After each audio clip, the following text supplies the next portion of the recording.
What's up guys? Welcome back to the channel Hand Waving.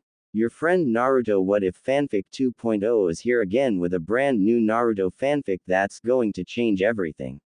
A story where Naruto is betrayed and banished. But destiny has bigger plans for him. From exile to emperor, this is the journey of power, strategy, and love. Today's fanfic is titled, What If Naruto Became the Dark Obsession of the Uchiha and Controlled All the Uchiha Girls Part 1. I was on my way to the academy, feigning irritation at Kasumi and her apparent lack of skill, to fetch Sayuri in her place. For a Chunin engaged in a friendly sparring match, not noticing the change in the trajectory of a kunai coming her way the very instant it was outside her field of vision was cause for concern. Although, I couldn't really complain, given how easy it was to injure my housekeeper and thus get her out of my way for the day. Then again, it hadn't really surprised me that since I married Fugaku and surrendered the clan leadership to him, I had noticed a steady decline in ability in our younger generation. It mostly stemmed from an unhealthy over-reliance on our eyes, with most of them just becoming mindless apes mimicking their opponents. Worst of all, many seemed to be proud of that fact, not realizing that a generation ago, being called a copycat was one of the gravest insults to people bearing the Uchiha crest. Yet, with the spark of genius that was once present in every single member of the clan being absent in most, it didn't surprise me. To be fair, this development didn't start with Fugaku, if the accounts of our clan history are to be believed. The clan's decline started back when we were entrusted with the security of the village and the founding of the Uchiha police force. This resulted in the clan, for the most part, being confined to the village, with only the occasional exception from within our ranks being allowed to join the shinobi forces proper for any length of time. This reduced the number of Uchiha whose mere existence could strike fear into the hearts of our enemies to a scant few, and it got rarer and rarer each year. Our clan, by now, was lazily resting upon the accomplishments of our forefathers. I was convinced that in a generation or two the Uchiha name would be said in the same breath as the Yamanaka or the Nara, the Uchiha falling beneath the recognition of even the four noble clans. The reverence of old would be a fading memory with the tale of the great shinobi wearing the Uchiha crest believed to be an exaggeration. Despite not sharing the misgivings of Fugaku and the elders, it was apparent that the clan's confinement was a measure taken by the second Hokage to keep us close. Some would call it a reasonable precaution, but there undoubtedly was reason to fear us. Madara made the fact of what one of us could accomplish should we put our minds to it more than evident. We are warriors first and foremost. Our place is on the battlefield, where we can feel at home amongst the carnage. Glorified guard dogs we are not. The Inuzuka would fit that bill better than we ever could. So it was no wonder that Madara, who spent every waking moment of his life on the battlefield, managed to get as strong as he did. Since Tobirama crossed blades with the Uchiha more than once, he must have been painfully aware of this fact. He knew better than to underestimate us, and by trying to keep us away from the fighting, he succeeded in stifling our growth, barring the rare exception. A sensible precaution, one it seemed he managed to instill in his successors before he got himself killed. As a result, even during times of war, the village leadership hardly called upon us to fight, and when they did, most of the time, it was because they had no other choice. It was a vastly different treatment than the Hyuga received, although they too had certain duties within the village. Perhaps Kushina was right when I had brought the matter up with her during our Chunin days that the unequal treatment was rooted in the fact they had chosen to safeguard their eyes while we hadn't. Unfortunately, her attempt to fix that went nowhere when I presented the seal she came up with to my father. Neither he nor the elders deemed it worth their time to fully hear me out, and they dismissed the whole concept out of hand, calling the Hyuga seal a flimsy excuse to justify slavery. Hypocrisy at its finest. What had made it worse was that by so doing, they had called into question Kushina's trustworthiness that the seal worked as described and had no hidden function. It didn't help that they had considered us the superior dojutsu-wielding clan of Konoha, which would have been enough on its own for them to reject the idea. Obviously, They couldn't have given the Hyuga the opportunity to lord something like copying them over us, ignoring the merits of my proposal entirely, despite our secret history of stealing eyes from one another in the pursuit of lasting power. Then again, the vehemence of their refusal had struck me as odd.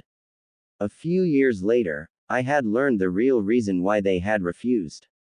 One of the duties of the clan head was harvesting and preserving the eyes of our dead, a secret I had never seen fit to inform Fugaku about, despite officially having handed over leadership of the clan to him. I had believed myself incapable of contending with the elders on a regular basis and had been sure that if they needled me enough, I wouldn't have been able to resist the temptation to rip their tongues out and put their heads on spikes. On second thought, the condescending looks I would have had to endure for being a woman ruling the clan, coupled with their constant offhand remarks wishing for my little brother to succeed me, would have ensured they wouldn't have survived the first month of my reign. Besides that, I could do well without the headache this would have created when their next of kin would have inevitably come complaining.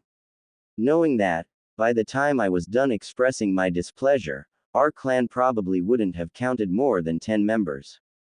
I have never been able to tolerate incompetence and stupidity around me for prolonged amounts of time, so not having to suffer through the elders' incessant nagging served me quite well. Although, I occasionally couldn't help wondering if the price I had paid for it had been worth it in the end. Arriving at the academy, I joined a cluster of other parents waiting for their kids to storm out of the gate. With nothing better to do, I allowed my eyes to wander. Besides, some parents or caretakers averted their gaze after seeing me. In some cases, they even went so far as unsubtly steering clear so as not to be seen associating with an Uchiha. I could understand the sentiment.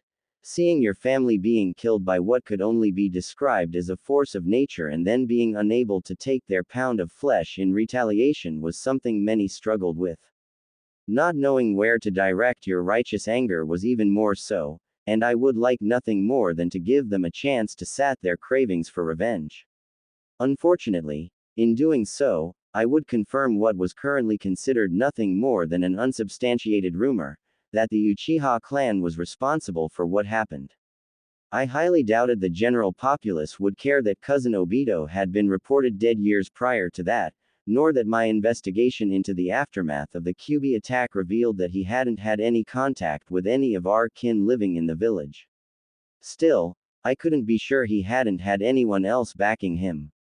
Another Uchiha was unlikely, since there was only one other body that couldn't be recovered in the last 20 years. According to the reports, he had been killed by Onoki's dust release during the Second Shinobi World War. Given that Iwa hadn't flaunted an Uchiha clan of their own, I was inclined to believe the veracity of that report. No, the modification of his body pointed in an entirely different direction, and after I confirmed the validity of my theory, there would be a reckoning. It was only a matter of time.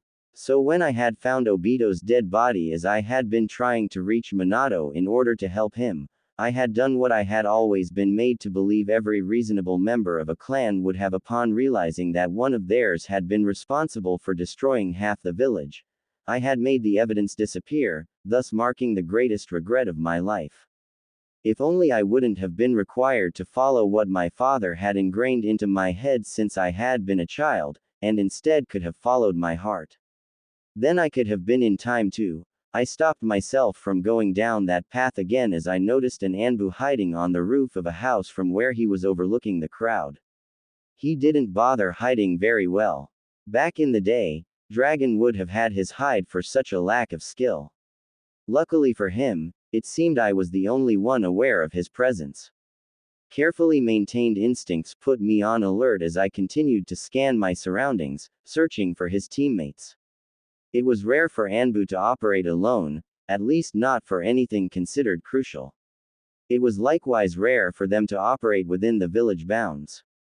I didn't have any time to wonder further what his presence was all about, as a horde of screaming children ran out of the building, searching for their parents. Sayuri had no trouble making me out amongst the people, the superior eyesight every Uchiha possessed even before the activation of the Sharingan showing its worth. She immediately hastened her pace and ran my way with a smile plastered on her face. Her face had more than just a passing resemblance to her father's, possessing the same eyes and cheekbones, but more importantly, she bought into the same Uchiha exceptionalism as her father, thinking herself to be better than everybody else. This sentiment had only been reinforced since her first day at the academy by becoming top of her class, to this day, a feat I wasn't entirely sure how she managed it. She was average at best, not even close to the skill her older sister called her own at half Sayuri's age. Surely nowhere near good enough to be labeled a genius, a term that had seen such excessive use it had seemingly lost all meaning. I couldn't recall a year in recent memory in which the top student in a class was called anything else. I missed the times when you actually had to back up such denominations since there was nothing more dangerous than a contorted perception of your own ability. She was already buying into it all, and short of receiving a wake-up call, it would only get her killed sooner rather than later. Sayuri came to a stop right in front of me, her grin widening. "Mom, what are you doing here?" she asked while searching the crowd. "Where is Kasumi? She hurt herself while training." "Nothing serious," I informed her. "Oh," she momentarily deflated, only for her grin to return with a vengeance. "I like you better, anyway. You can come to get me from now on if you like," before mumbling under her breath before she clarified. "Well, on those days Izumi Oni-chan can't. If it were up to me, I wouldn't mind being here every day, just not for her sake." As it stood, I was already taking a risk by being here. Nonetheless, it was a chance I had to take. I couldn't remain oblivious about his well-being. I needed to know that he was taken care of. "Unfortunately, that will not be possible," I told her, my words wiping the smile from her face. Taking on the same bland expression her father constantly wore on his face, thus further highlighting the similarities between her and the semen donor responsible for her existence. To be honest, I had never come to like either of my so-called offspring for the simple reason that they were also fugakus. Sayuri, in particular, with her mediocre talent, looks, and entitlement that made her a younger female version of her father, had made that rather difficult. Not that I could say I hadn't tried. But it had become clear rather early on, that the children I had to bear him would never be mine in any way that counted. I had merely been supposed to be the breeding cattle providing an immaculate lineage. The children had always been supposed to be his and his alone, to mold them as he had seen fit, in accordance with our agreement. As a result, after realizing this, I had ceased all attempts to bond with them on more than a superficial level. I hadn't even nursed them to prevent myself from getting attached. It hadn't been easy to stay away in the case of my firstborn. She had been gifted and intelligent, but most importantly, her features hadn't had any clearly discernible resemblance to her father, having been being a perfect melding of mine and his. It made her look like just another cousin, unlike Sayuri. There were moments when it had been hard to resist the temptation to nurture her spark instead of seeing it slowly doused in the mold Fugaku tried to press her into. Seeing him gradually destroy one of the scant few in our clan who had actually possessed some talent had been difficult to bear.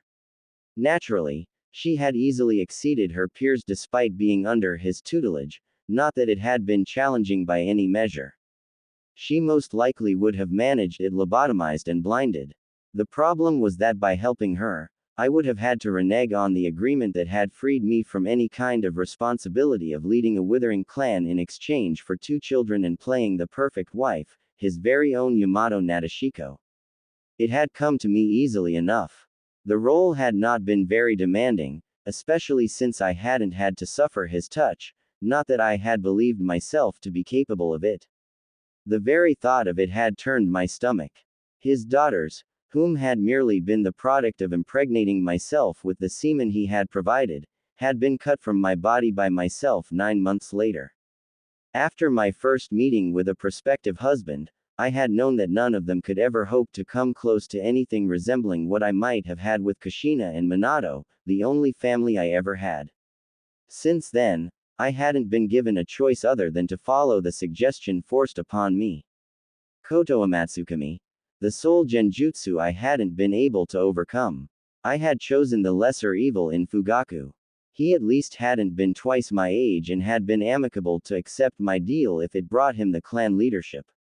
I probably should have considered myself lucky because if not for my progenitors, the word father does carry an implied closeness that hadn't existed between us, lack of skill, and poorly worded instructions, the marriage would have been happily consummated. Any belief I might have held onto that this had been the result of a consideration on his part not to infringe on my mind, at least not any further than he absolutely had to, had been crushed just yesterday. He had overheard a reoccurring argument between me and Fugaku, during which Fugaku had expressed his displeasure about the two agreed upon children, both girls, and had demanded that we renegotiate the terms.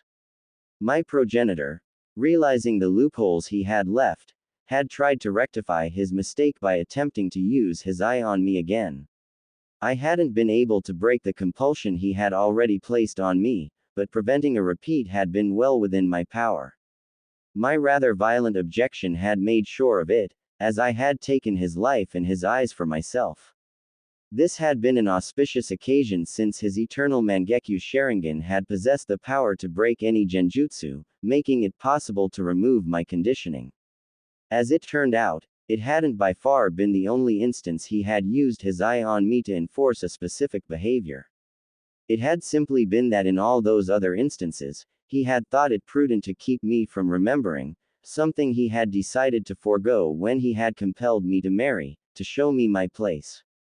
It hadn't been until that moment that I had realized the full scope of how he had violated my mind over the years, how none of the decisions I had made throughout my life had truly been my own.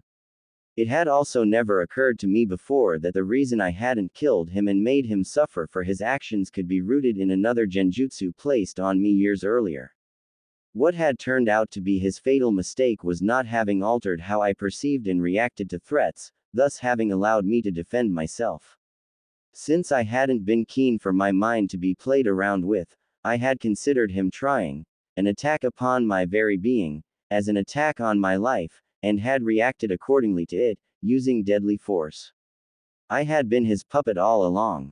An unwilling one for sure, who had fought against being manipulated using every loophole and trick imaginable, but a puppet, nonetheless. Every decision I had ever made had been influenced by his machinations. I had joined Anbu to spy on the village for him. My disinterest in leading the clan had stemmed from his not wanting me to be in charge.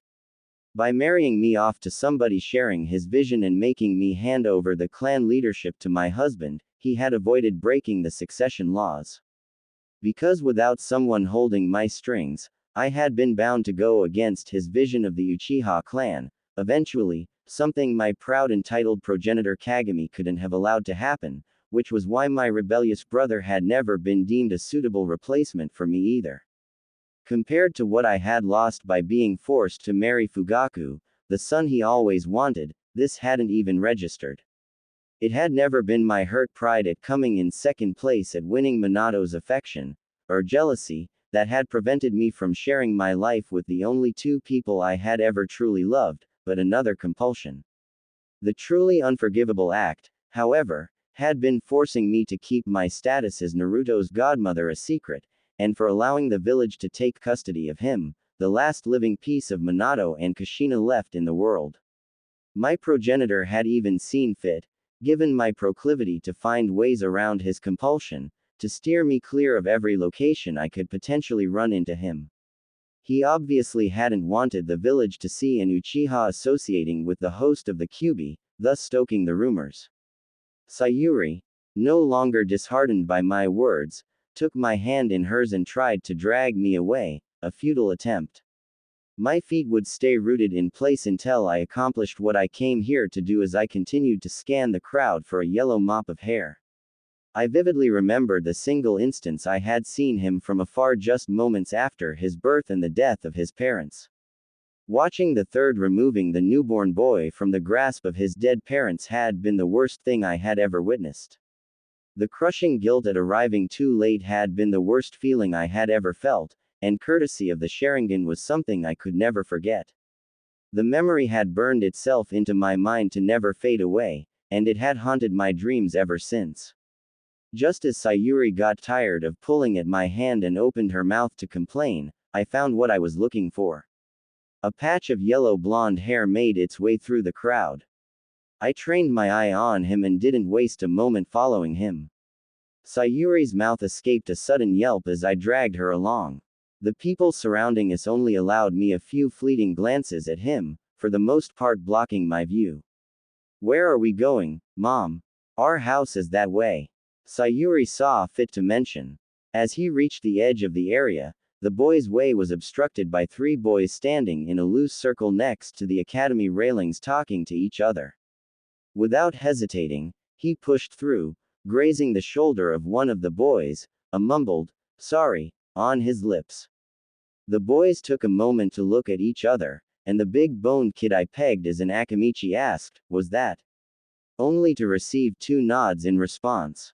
A sadistic grin was the unspoken signal for them to turn around and pursue Naruto running. I increased my pace and directed chakra to my eyes.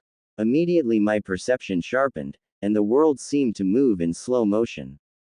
The Sharingan helped me to navigate the maze of people without having to clear the obstacles in my way with force. When I cleared the crowd and turned into the same street, I saw the tail end of the 3 older boys having Naruto in a headlock and maneuvering him into a side street.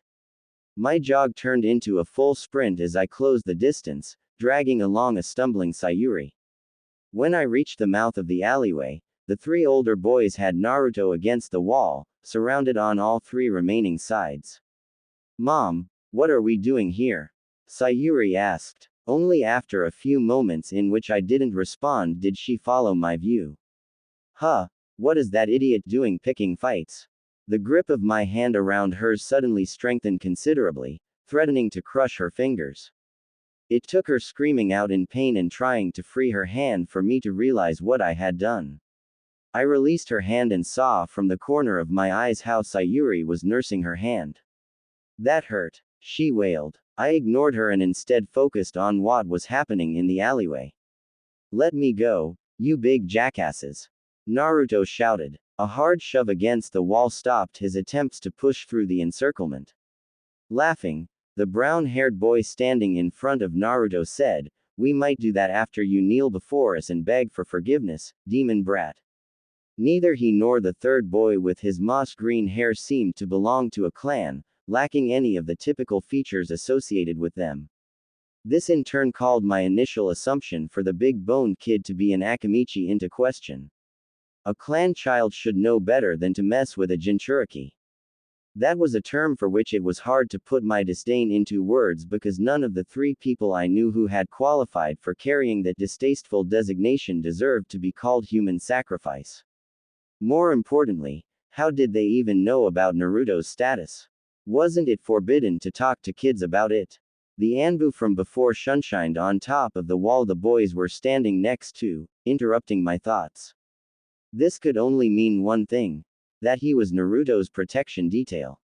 So far, I wasn't impressed with his performance. As pleased as I was at his presence for rendering my interference redundant should this get out of hand, it also complicated things. It prevented me from making contact with Naruto if I didn't want the Hokage and Danzo to know about it. Just being here might suffice for my name to appear in the mission report of that Anbu operative. Another foiled escape attempt from Naruto made them change their strategy. "Hold him," ordered the brown-haired boy. Naruto wasn't given a chance to react as the 2 remaining boys grabbed one of his arms each, holding him in place. "I'm really gonna enjoy this," he proclaimed as he took a loose stance and punched Naruto in the stomach. The hit from the older boy, who was a full head bigger and at least 2 years older than Naruto, made him retch in pain. The only thing stopping him from crumbling into a ball on the floor were the hands holding him upright. I balled my hands into fists, and my head tilted upwards, glaring at the Anbu operative. Since he hadn't intervened yet, I wondered what it would take for him to do so. Meanwhile, the brown-haired boy threw his second punch, a well-placed right hook that made Naruto sputter blood on the big-boned kid's shirt. "Hey, careful," He protested at his friend, taking a step to the side. My bad, the brown-haired kid apologized, scratching the back of his head. Just make sure it doesn't happen again. It's bad enough I have to touch him. Hearing this, I clenched my fist even harder, my nails painfully digging into the palm of my hands, and one thing became abundantly clear to me: my progenitor's death came far too swiftly and easily. He deserved to suffer for months on end. He should have died begging for his death. Nodding, the brown-haired boy returned to his stance and once more landed a devastating hit on Naruto's stomach that lifted him from the ground. Despite that, the Anbu continued to observe and didn't see fit to act at seeing his charge being pummeled. I, however, had seen more than enough, kicking up a thumbnail-sized stone at my feet straight up into the air. Waiting for the stone's descent, I kicked it again shortly before it could touch the ground, propelling it at Naruto's attackers. A dull sound resounded as the stone hit the moss-haired boy facing away from me in the back of his head. The force of the hit made him stumble forward, releasing the grip on Naruto's arm at the exact same time the brown-haired boy swung his fist for the fourth time. The sudden absence of a hand pulling Naruto right made him move left. Taking full advantage of this momentum and putting everything into his strike, Naruto smashed the big-boned boy's face. The boy's nose broke with a loud crunch. Dazed, he stumbled backward and fell over his own feet.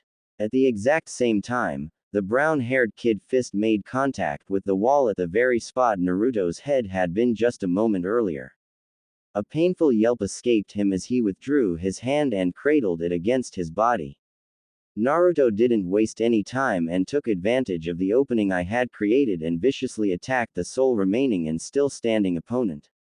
The Anbu operative's gaze, perched on the roof, fell on me. Falling right into my trap. The moment our eyes met, I put him into a genjutsu rooting him in place. An instant later, my attention returned back to Naruto. His form was off as if he had never received formal training in the academy. His wide swings were something you would expect to see in a brawl between civilians, not a fight between academy students. Despite this apparent lack of skill, his punches were undoubtedly powerful, judging by the reaction whenever his fists made contact with his opponent's body. The brown-haired boy's one-handed attempts at protecting himself were awfully inadequate. Naruto's attacks were about to overwhelm his opponent any moment now. Unfortunately, it was time he didn't have, as the green-haired boy with the broken nose was moments away from rejoining the fight. Sayuri, go help Naruto, I ordered, in an attempt to even the odds. Crossing her arms in front of her chest, she hissed, helping that idiot? Definitely not. I couldn't help but notice that this was twice now she had insulted Kushina's son, 2 times too many, and I would make her regret it.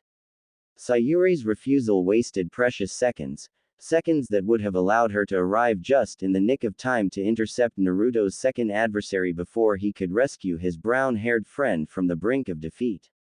A yell was all the warning Naruto got before the green-haired boy rejoined the fight by delivering a kidney shot from the side. The powerful punch made Naruto stumble against the wall, aborting his flurry of attacks. The newly opened up distance created a short lull in the fight that Naruto tried to use to recover, but he wasn't the only one taking a breather. The green-haired boy used the time to wipe the blood from his face that continued to run down his crooked nose. His brown-haired friend, worse for wear, raised himself up from his defensive shell to his full height. Touching his busted lip, he gave Naruto a hateful glare. What I found most curious was the labored breathing the brown-haired kid tried to get back under control, whereas Naruto's breathing was hardly accelerated even though he had exerted himself to a far greater degree. It was a testament to the famed endless Uzumaki stamina. With a nod shared between the two kids, they once more advanced on Naruto, trying to flank him. Naruto, who had leaned against the wall, pushed himself upright and put up his guard for round 2. In the meantime, I was torn between stopping the fight and allowing it to play out a bit further now that Naruto was in a position to defend himself against his attackers. At the end of the day, a fight like this with no rules was a rare chance to get an accurate measure of his character. I needed to see what he was made of before irrevocably tying my fate to his. So far, it seemed he had gotten more from his mother than just his stamina. Minato, by this point, would have made a run for it, either realizing the danger of facing multiple opponents at the same time posed, or getting them to split up and ambush them separately. Kushina, on the other hand, would have been too stubborn to employ such tactics and would have stayed and slugged it out to the last one standing, just like her son. Staying my hand for the moment, I watched the fight proceed. His opponents shuffled closer and closer in an attempt to make use of their greater reach. They tried to keep Naruto at bay while they hammered him from two opposite sides, realizing he could only effectively defend against one of them at a time. Naruto was having none of it. Instead of allowing himself to be cornered, with his back literally against the wall, he went on the offensive. I couldn't tell if he instinctively sought his fortune by attacking, or if analyzing the facts and concluding it was the most promising tactic to apply. Either way, it was the right choice to make. Take out one of your opponents as fast as possible before he can receive help or a breakthrough to end the encirclement, at least momentarily. The problem was both of his opponents had superior range, were bigger and had around 40 pounds more mass than Naruto. Unlike last time, they were alert, no longer underestimating him, and it showed. Naruto made a good attempt when he suddenly struck. Arms raised, shielding his head, he closed the distance to the brown-haired boy, and even though he anticipated a punch coming his way and was fully prepared to block it, he didn't account for the power behind it. The straight aimed at his head, although not penetrating his guard, slowed down his advance, if just barely. This resulted in him ending up a few inches short of where he would have been if not for that hit. A few inches in a fight can make all the difference, as Naruto learned the hard way when his right hook swished past his opponent's chin straight through the hole in the brown-haired boy's guard that opened up when he had thrown the straight. A slight miscalculation of distance, or depending on one's perspective, a miscalculation of timing now that he missed, made the fight far harder. Another straight from his backtracking opponent that ended in Naruto's guard stalled his advance again, long enough for the green-haired kid to move behind him. I wasn't sure what tipped Naruto off, instinct or perhaps the green-haired boy's wheezing, but he managed to evade the punch aimed at the back of his head, beneath it, and nearly ramming his nose into the raised knee of the opponent in front of him. Only his fast reaction, catching the knee with both hands, let him escape the same fate as the green-haired boy and prevented him from getting his nose crushed. Unfortunately, with his hands occupied, the middle kick from the green-haired kid hit home. Naruto was struck an inch above his hip and stumbled backward, in the direction of the big-boned kid my stone throw had taken out. The two standing opponents drew closer from the front, trying to herd him closer to their downed friend. I didn't think he would be in any condition to render them any help for a bit longer, since he was still dazed, lying on the floor and arms raised protectively over his head, nursing his injury. Neither did I think it was what they had planned. It was more likely they hoped to get Naruto to trip over their friend to give them a chance to pin him on the ground, which, if successful, would end the fight decisively in their favor. Naruto, given his far smaller stature, would have no chance to escape their grasp. They relentlessly attacked Naruto, who tried to minimize the damage he suffered by putting up his arms and curling in upon himself, thereby reducing the surface area that could be struck. Meanwhile, he was waiting, looking for the opportunity to launch a counterattack. An opportunity he realized, after one punch after the other battered his defense, with some even penetrating it, wouldn't arise if he didn't create it himself. His opponent's longer reach, double the number of limbs, and doing their best at covering each other's mistakes sufficed at keeping him at bay. He chose to do it in a way that would have made his mother proud and embarrassed in equal measure. Proud because I knew for a fact she had done the same at least once, leaving no doubt that Naruto was definitely her son. Embarrassed because it was a stupid thing to do. No one in their right mind would forego defense and decide to trade blow for blow. Still, that was what he chose to do. Without any regard for his health, he was giving as good as he got as the three of them were beating each other bloody. A punch followed by a punch, a kick by a kick, with the occasional counter mixed in. It made predicting who would win a thing of impossibility. The outcome would be determined by who could take more punishment, something I usually would never dare bet against an Uzumaki and certainly not against Kushina's son On, but it might just as well come down to who landed the lucky punch. Given that Naruto was fighting against two, the odds were not in his favor. Additionally, I had no intention of allowing for the off chance his spirit could end up broken by losing a meaningless fight in a side street. I was about to step in and put an end to the fight when there was a sudden shift. Naruto, who until mere moments ago had been severely struggling, with his defense entirely consisting of the occasional block, and out of nowhere, added parries to it. This allowed him the masterful deflection of even their fastest attacks. It took him only a few more exchanges, and he started to slip around their attacks. He was reading them like an open book. After a short adjustment period, not lasting more than a few heartbeats, he was entirely evading any hit, leaving him to dish out the hurt. His wide and flailing swings from before in just a few exchanges gained a precision I would not have think him capable of for a few years yet. He was accurately, and with perfect timing, striking whenever there was an opening to exploit. By now, he was taking them apart, the slugfest having turned into a one-sided slaughter.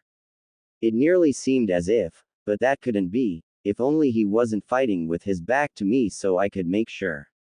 I was about to dismiss the thought as nothing more than mad ravings when he slipped under a punch, and by so doing, had to turn his head slightly when I caught a glance of something that should be outright impossible. How could he have a Sharingan, the ritual? It all suddenly occurred to me. Kushina's blasted adoption ritual had worked. Her harebrained idea of creating artificial Uzumaki by transferring genetic markers I helped her develop had actually worked. I had been convinced after we had tried to become real blood sisters and nearly died in the process that it had been a failure. Clearly, I had been mistaken. The boost in chakra capacity and the increased density I gained in the aftermath were decidedly not the results of my training efforts as I had initially believed, and Kushina had never mentioned anything because shortly after our folly, she had discovered she was with child. Suddenly it all made perfect sense. We used that ritual in April, and Naruto was born on October the 10th. By then, she must have already been pregnant. That was just like her. Only the scatterbrained Kushina could lose track of her cycle like that. Then the realization hit me. This meant nothing else than that Naruto wasn't just Minato and Kushina's child, he was mine as much as he was theirs. He was mine too, I couldn't help but grin.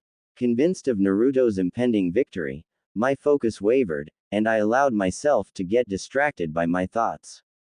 As a result of that momentarily slip, I only registered the steps behind me as they came to a sudden stop. What the was as far as the shrill voice of a rotund woman managed to get when my eyes landed on her. She stilled instantly as I put her in a genjutsu and made her walk into the mouth of the alley to avoid attracting undue attention. When I turned back to the fight, I saw the tail end of how the big-boned kid smashed a brick from behind against the side of Naruto's head. A single moment of inattention threatened to destroy everything I thought I had just found. Despair clenched my heart. My eyes recorded every gruesome detail of how Naruto's eye socket was smashed in, with blood and chunks of his eye getting splattered onto the floor. Another memory, ripe to be added to my collection of the ever-increasing number of my failings, that would undoubtedly haunt me for the rest of my life. A punishment fitting the crime of allowing Naruto to be injured. I pushed myself to go faster, faster than I ever moved, to reach Naruto, fully aware that despite all my powers, it just wasn't enough. I was once again too late to protect what was most dear to me.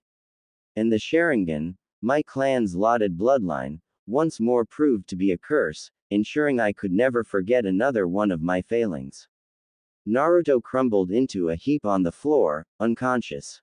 An instant later, I came to a stop beside the boy, catching the wrist of his hand midswing in an iron grip, stopping his motion cold. Looking him up and down, I didn't think I had ever felt so much hatred for a person as I did for him at that very moment, as not even my progenitor registered. It would be so easy to snuff the life out of these insects for having dared to raise their hands to my Naruto. In the last moment, my calculating mind prevailed over my raging feelings, and I only ended up kicking the kid's feet from under him while holding onto his hand. His shoulder dislocated, accompanied by a sickening crunch, and he landed painfully on his side. A glance in my eyes kept him from crying out in pain. I wouldn't want his screams to alert anyone.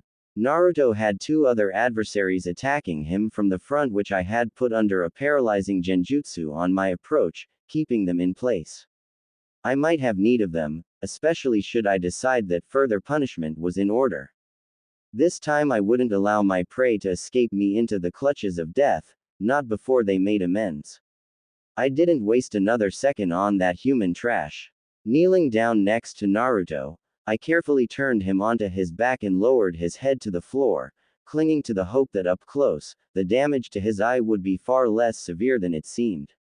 That hope evaporated into thin air when I finally saw his face. His eye socket was a bloody ruin, his eye destroyed beyond repair. Only a few tiny bits and pieces of it remained after it had popped. Desperate, and unwilling to accept this, I used the mystical palm technique trying to fix it, even though I knew it was futile. Jutsu in hand, in the middle of bringing it closer to his face, I halted mid-motion, unable to believe my eyes as right in front of me, his injuries began to rapidly heal. The chunks of flesh connecting to each other grew in size, and within moments his eye regenerated as if it had never been damaged. Wiping the blood from his face, I couldn't help but notice, seeing him up close for the first time, how much he looked like a perfect blend of Kushina and Minato. He had his father's yellow blonde hair combined with Kushina's round chin and cheekbones, and now it seemed he had my eyes. The raw power they had emitted was unlike anything I had ever felt before.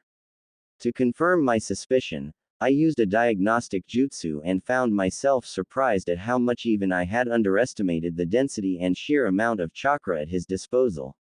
He easily outclassed anyone in the village, and the gulf would only grow wider as he grew older. In addition, I couldn't find a single scar or other lasting damage on his body, even though he was malnourished and seemed to lack some vitamins and minerals. I couldn't even imagine how powerful a shinobi he could become with the right tutelage. He was perfect. Our perfect little boy, Kushina and Minato, I thought to myself, with my lips curled upwards as I caressed his cheek. From now on, I would make it my life's mission to protect and care for him, as it always should have been. The beginnings of a plan formed in my mind. Sayuri's careful approach, eyeing the downed kids, reminded me that we weren't alone. My gaze flickered to the big-boned kid on the floor. It would have been easy to assign full responsibility for why my Naruto got hurt to him, but that would just be lying to myself when, in truth, I was to blame. It was my presumption that the big-boned kid lying on the floor was incapacitated which had led to this. He must have shaken off his daze when I wasn't looking, and, upon realizing there was still a fight going on, must have reached for the first thing in the immediate vicinity and found a loose brick. He then must have risen from the ground, and, before he was fully upright, must have been swinging the brick in his hand in a smooth motion with all his might toward Naruto's head. This had forced me to watch in slow motion as the brick shattered against his skull right before my eyes, making me regret the decision of letting that fight play out. I should have interfered right from the very moment they had dared to lay their hands on my Naruto.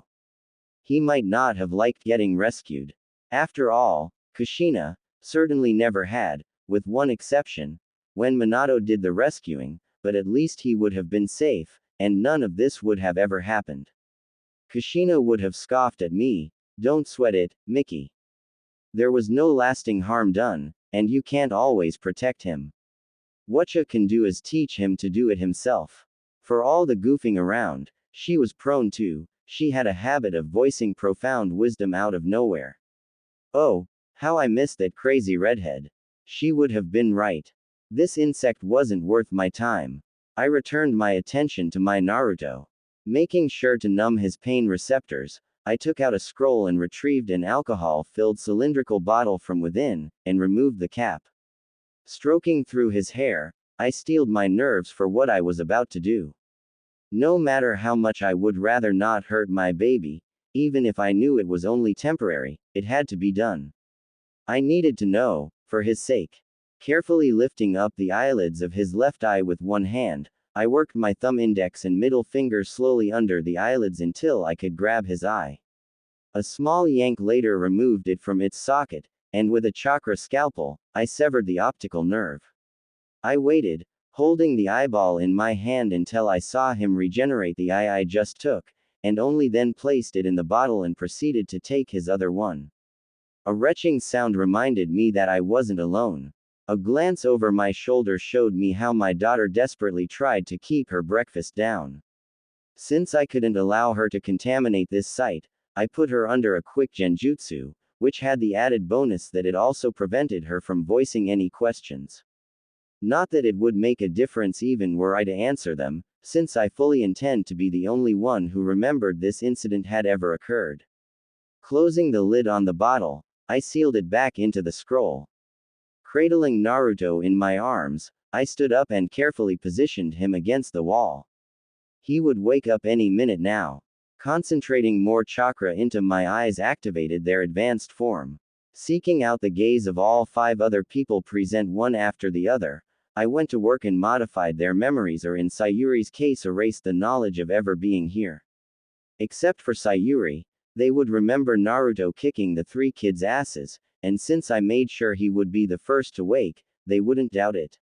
Waking, lying in their own blood with their prey-turned-predator nowhere in sight, I made sure the woman, who turned out to be the big-boned kid's mother, the family relation undeniable, wouldn't take too kindly to her child beating on someone younger, a mild lingering suggestion that the Hokage wouldn't like it if someone hurt the QB brat doing the trick. The Anbu was the only one for which I took my sweet time sifting through his memories. They were a treasure trove of information, although most of it was not really useful to me other than learning that Anbu were used with increasing frequency to watch the Uchiha compound and to shadow its members when outside.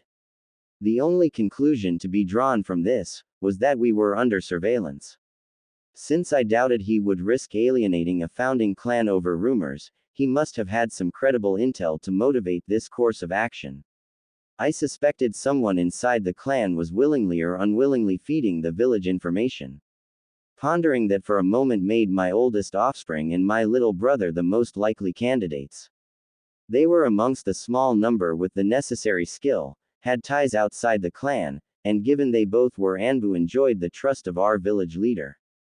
I had known Fugaku would be an obstacle to my plans, but I had assumed for entirely different reasons, and this certainly complicated things.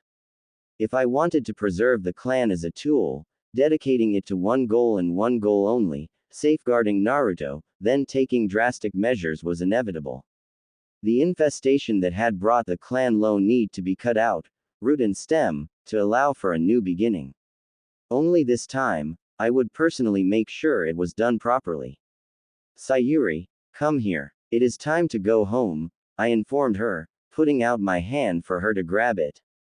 There are some important errands I have to run. Lying in my bed under my covers feigning sleep, I listened closely to every sound in my surroundings. I could hear Fugaku snoring from his room at the end of the hallway, the friction of Sayuri's blanket brought about by the lifting and lowering of her chest, and absolute silence from Azumi's room. A casual look into her memories during supper disclosed that she was out guarding my Naruto tonight. She would have been the only person in the house I would have had to take extra precautions not to wake. Unlike Fugaku, she was taking missions outside the village. Her senses and instincts had been honed by regular brushes with death.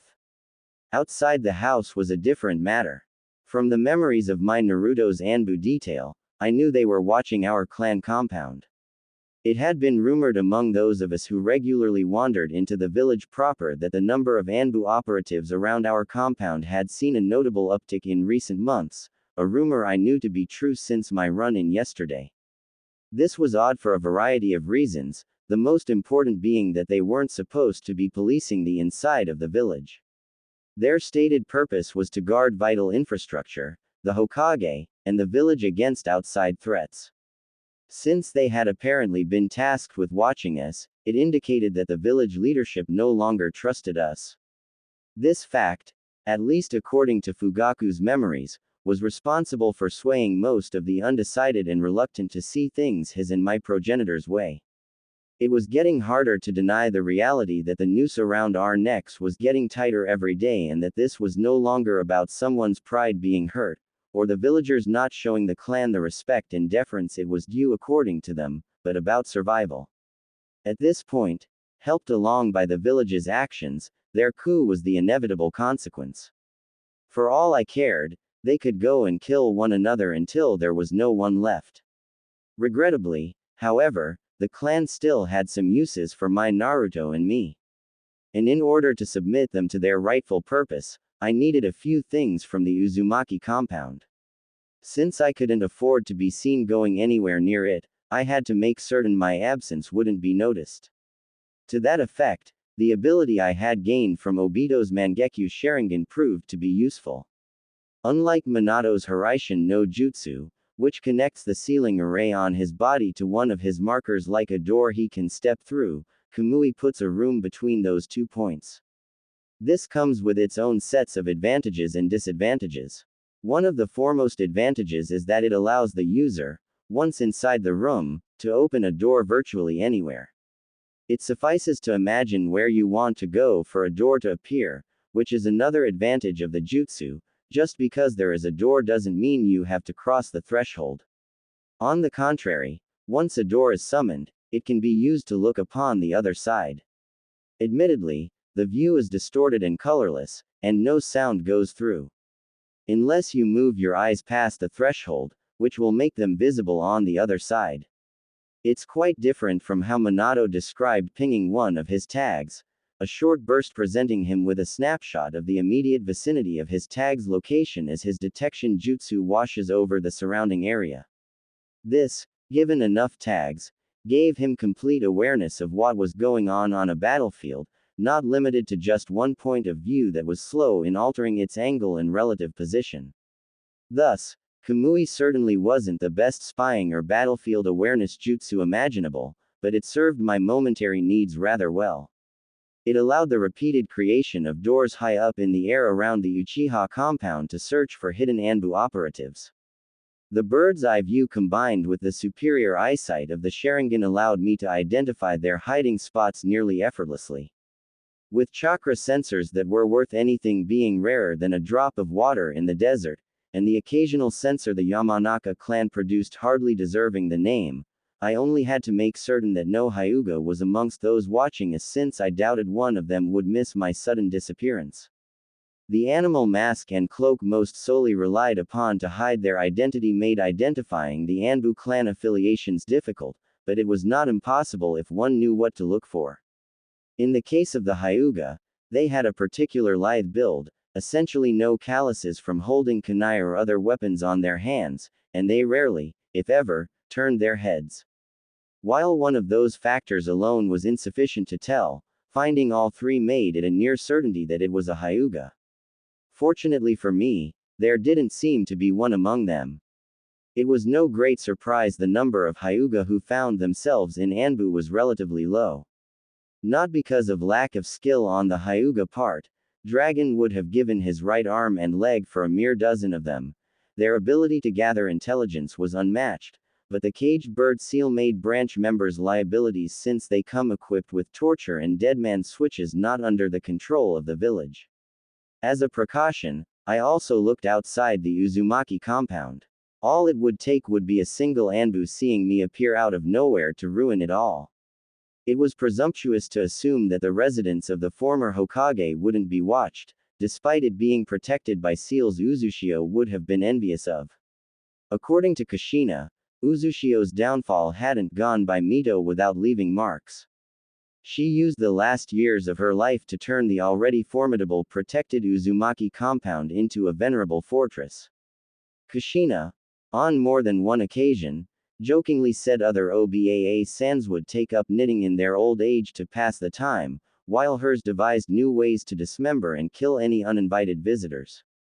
If only half the things I was privy to were accurate, I didn't doubt for a single moment that Obito would have had a few very bad last few seconds had he dared to attack Kushina within her home.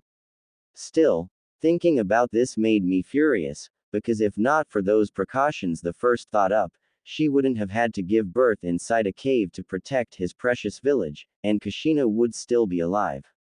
The assumption alone, that no one in the decades since it was built would have stumbled over that secret cave just a few leagues away from the village and deduced its purpose, was outright presumptuous, but the illusion had to be maintained, which was the reason the few Anbu who accompanied them couldn't have been from a clan. God forbid someone with actual skill being part of the team guarding the sitting Hokage, his wife, and their soon-to-be infant child. If not for Hiruzen losing his wife in the attack, a woman I was convinced he had loved, I would have made sure he wouldn't have lived a day past the attack, since one could argue he was one of the few who profited from their demise. Still, no matter how hard I tried, I could never shake the suspicion that there was more at play here than even Obito's part suggested. With him dead at Minato's hands, I wasn't sure I would ever get the answers I was looking for. While my thoughts had run rampant, I had finished scouting the compound looking through the tiers in reality. Watching it from a dozen elevated positions confirmed that no one was anywhere near it, let alone watching it. My caution momentarily satisfied, I vanished beneath my blankets and reappeared inside my Kamui dimension.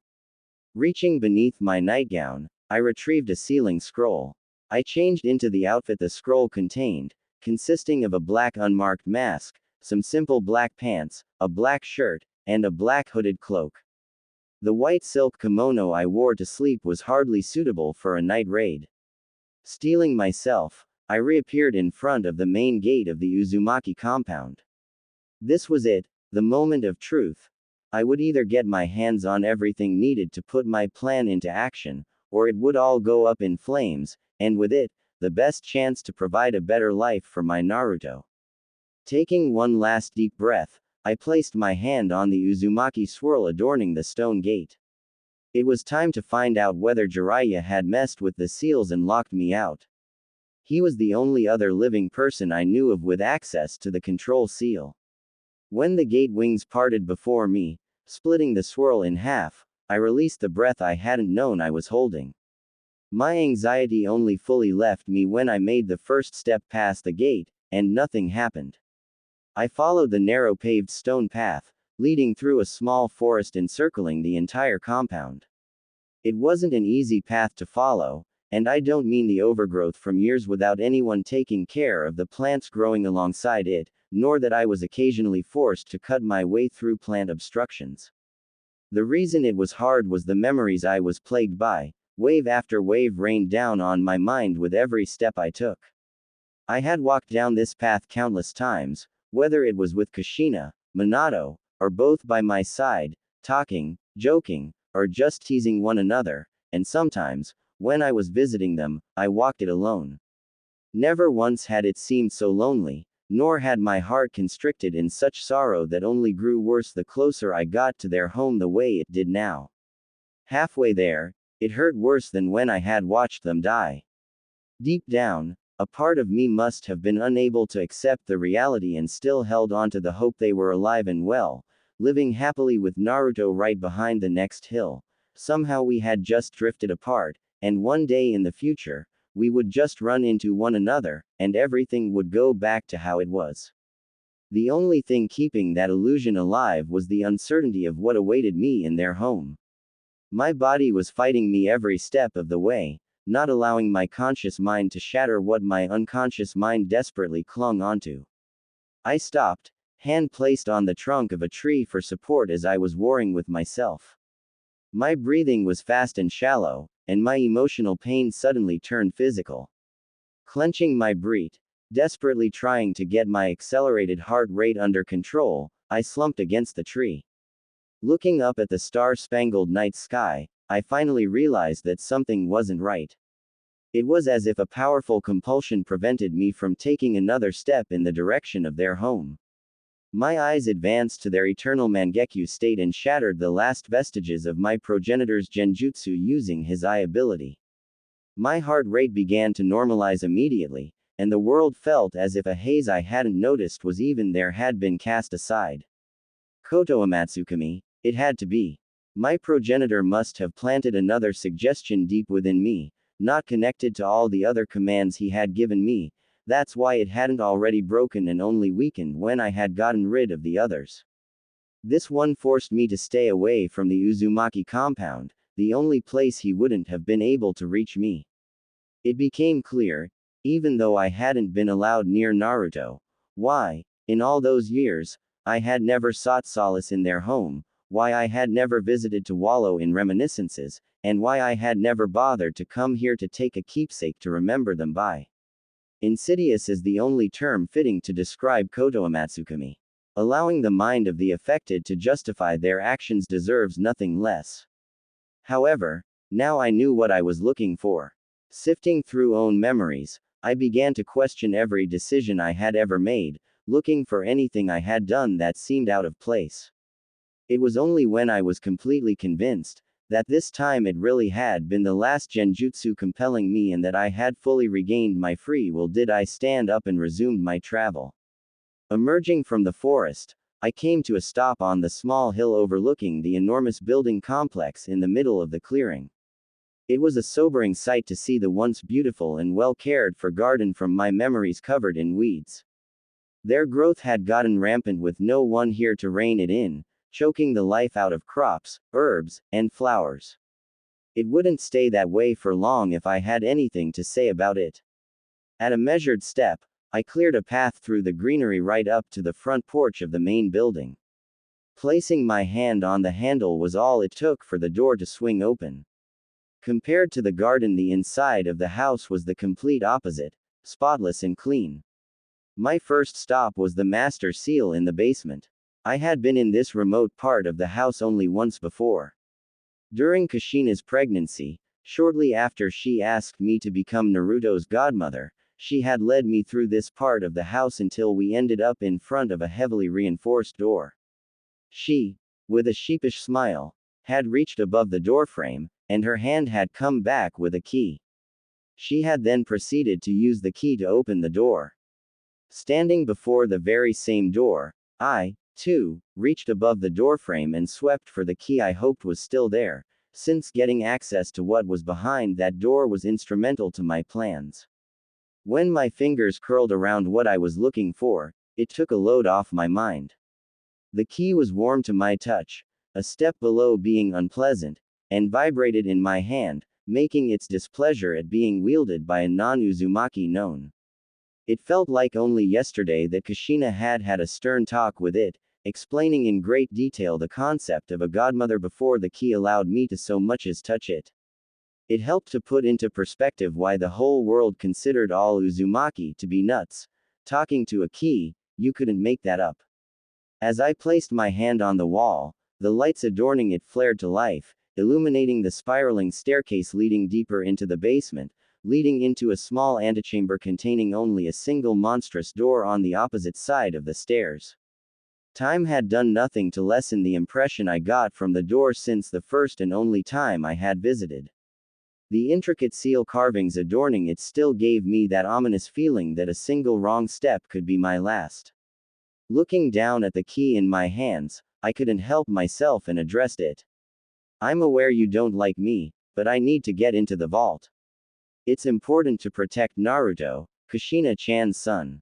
I couldn't be sure if it would do me any good in dissuading the key from having me killed, but it at least calmed my nerves. I got my answer when the key's temperature sank. Not wasting any more time, I put the key into the door and with bated breath, waited for the heavy double doors to swing open and give way to the extensive library full of scrolls hidden behind them.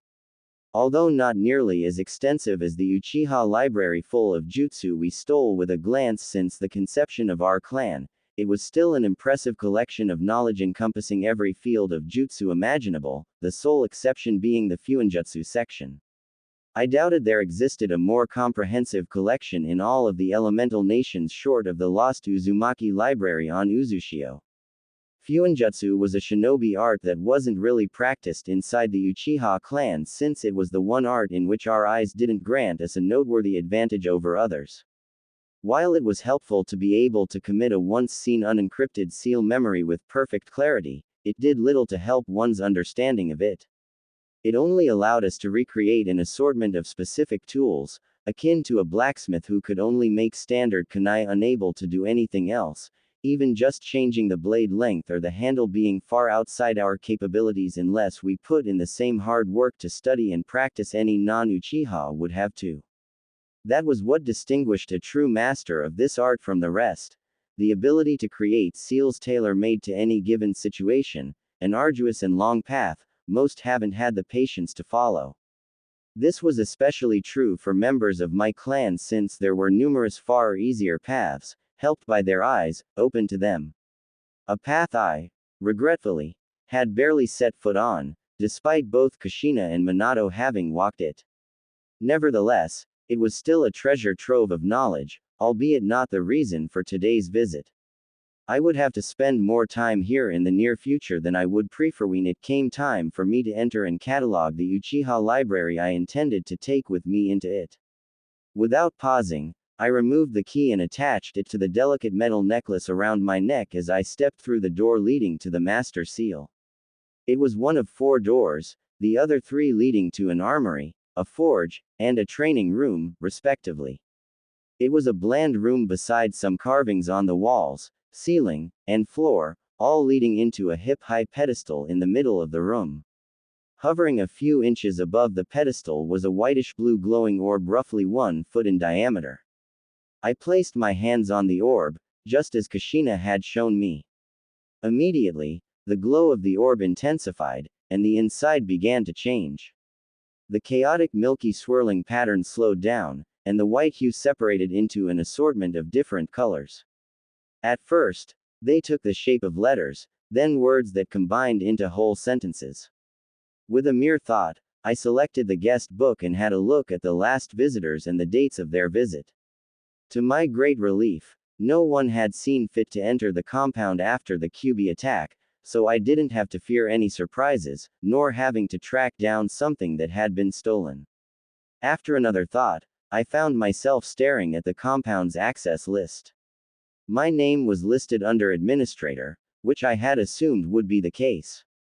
The death of Kushina and Minato had promoted my prior status, and just as I suspected, I wasn't the only one whose status had been bumped. Jiraiya's name was right next to mine. With what I had planned, the last thing I wanted to deal with was him having access to this house. Nothing good would come of his meddling, not that he had any right to, after abandoning my Naruto. Without hesitating for a second, I stripped him, the only living person beside me who was allowed to enter the premises without prior permission, of all rights. I was about to remove my hands, having achieved what I came here for, when I noticed that the sealing array was months away from failing because it was running low on chakra. It had never crossed my mind that this could happen. I had never used any seals with an effect that had to be constantly maintained, like barriers. Since there was a chance that someone attempting to breach the compound could deplete the remaining chakra even faster, I had no other choice. I needed to replenish them as far as possible. Relying on them while they might be compromised would be a grave mistake. Taking a deep breath, I reluctantly started the process. Instantly, there was a heavy drain as my chakra was siphoned away in large gulps. It took the globe a few scant seconds to nearly empty my reserves and leave me panting on my knees. Despite being aware that the device was created with Uzumaki in mind and prepared for the drain, the speed with which it robbed me of my, for anybody not named Uzumaki, large reserves took me completely by surprise.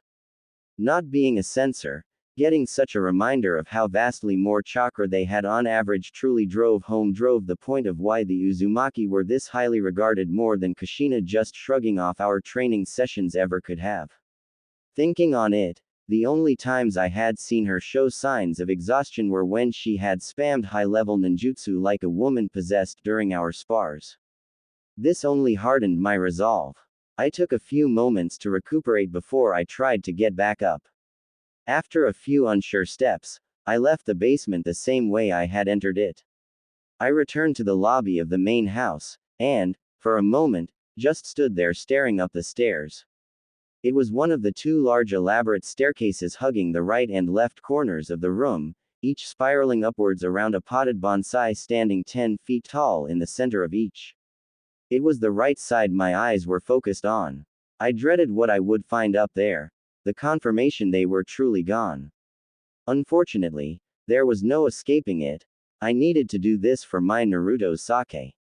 With a deep sigh, I began to move once more. As I was ascending the stairs, my fingers were caressing the wide railing Kushina and I had misused countless times as a slide when we were children. I couldn't recall a single instance of us walking down the stairs as normal human beings, not as apes, the words Mito Obasan used to chastise us with a grin plastered on her face whenever she caught us doing it. This was it, the final step, one more, and I would be on the second floor proper.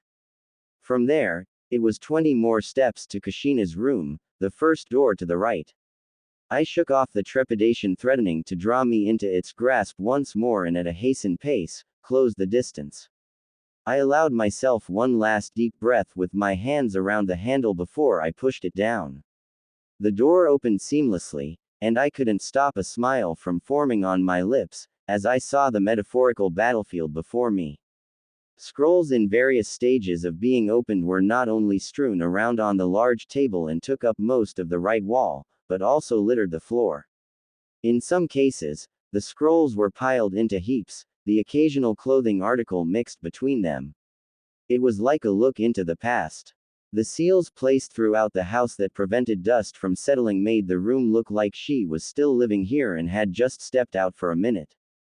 Taking a few steps into the room, careful not to step on anything, I could only shake my head. It was a wonder Kushina could work at all in this chaos, let alone find anything. She was the exact opposite of Minato, being chaos personified while he possessed a near-compulsive need to create order. Sorting and labeling things was seemingly one of his hobbies. It was no wonder they had separate studies. They wouldn't have lasted a week without killing each other. Apparently, opposites do seem to attract, as they say. Now it was only a matter of finding what I was looking for. I had originally assumed a few hours would provide me with plenty of time to achieve all my goals in coming here. As my eyes roamed the room, I began to doubt that assessment. Well, there was no helping it, and with that thought in mind, I went to work. I started in the corner. I remembered Kushina hurling things at me whenever her frustration got the better of her. The scroll containing the seal intended to safeguard the Sharingan was no exception when I had told her about my progenitor's decision to refuse to use the seal, rendering all her hard work in coming up with it in the first place for naught as a result. Offering to pay her out of my own pocket for the time she had invested had done nothing to improve her mood. On the contrary, it had caused the opposite effect, and instead of placating her as intended, I had drawn her ire. It was one of the few truly heated arguments we'd had with each other. As Kushina had been affronted, I would think she would take money in exchange for a favor rendered to a friend. That was by that point one of the increasingly rarer instances in which she had proven her nickname had been a well-deserved one. Age, or the relationship with Minato, had surely been responsible for mellowing her out. Then again, when it came to Kushina, no matter how hard I tried, I couldn't picture age slowing her down. With what we had nearly ended up doing while in the middle of the argument, she had suddenly decided to turn the battle of words into a battle of strength and had tackled me onto her bed. It definitely had to be the with Minato. Nothing else made any sense when it came to her. I could still recall the feeling of her lips on mine, the hunger as she nearly devoured me whole. Fondly basking in that memory, I caught myself as my fingers absent-mindedly traced my lips. Giving in to a sudden urge, I walked over to her bed in the corner of the room and picked up her pillow. Just holding it in my hands allowed me to smell Kushina's scent, still clinging to it after all these years. Bringing it closer to my face, taking a whiff nearly overwhelmed me with all the memories it triggered. I had to fight the temptation to just lie down in her bed, wrap myself in her blanket, close my eyes, and let myself fall. Ignoring the time constraints I was operating under and the reason I was here in the first place, I couldn't bring myself to do it. This might very well be the only place that kept Kushina's fragrance alive, and the thought of denying Naruto the chance to get to know his mother's scent by lying in her bed because of my selfish desires made me feel sick. I placed the pillow back onto the bed and then returned to my work, making sure to not disturb this temple any more than absolutely necessary. I was carefully looking at scrolls for half an hour, and during that time, I came across the craziest ideas and was already reconciling with the fact the seal was no longer here and that I might have to look elsewhere. When I lifted another scroll from the pile and pried it open, I remembered some of the diagrams. This was the scroll. Placing it onto an unoccupied corner of the table, I released a seal. A device about the length of a kunai of cylindrical shape with a handle piece appeared. Kushina had designed it. In essence, a seal stamp, allowing one of two possible registered users to apply what she called a micro seal directly to someone's eyeball. Once the seal was applied, should the eye leave the eye socket or the person the eye belonged to died, the seal would activate and destroy the eye. I picked the device up and moved the slider forward, and a small needle emerged from within the object. All it would take to apply the seal to someone's eye would be pressing it against someone's eyeballs and pushing a little chakra into the handle. Creating a seal no bigger than a dot, it was so small it was barely visible. Moreover, if placed on the eye while the pupil was looking upwards and pulling the eyelid aside, it could be completely hidden, making a distinction between an eyeball with the seal and one without impossible short of a close-up inspection.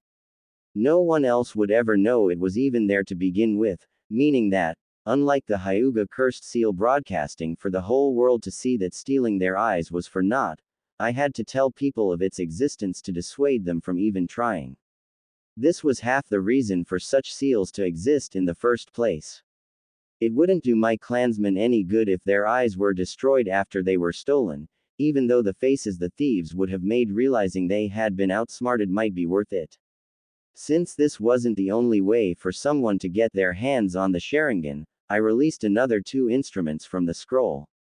This time they looked more like actual stamps, one for each gender, able to suspend their ability to produce offspring outside the barrier they were keyed to.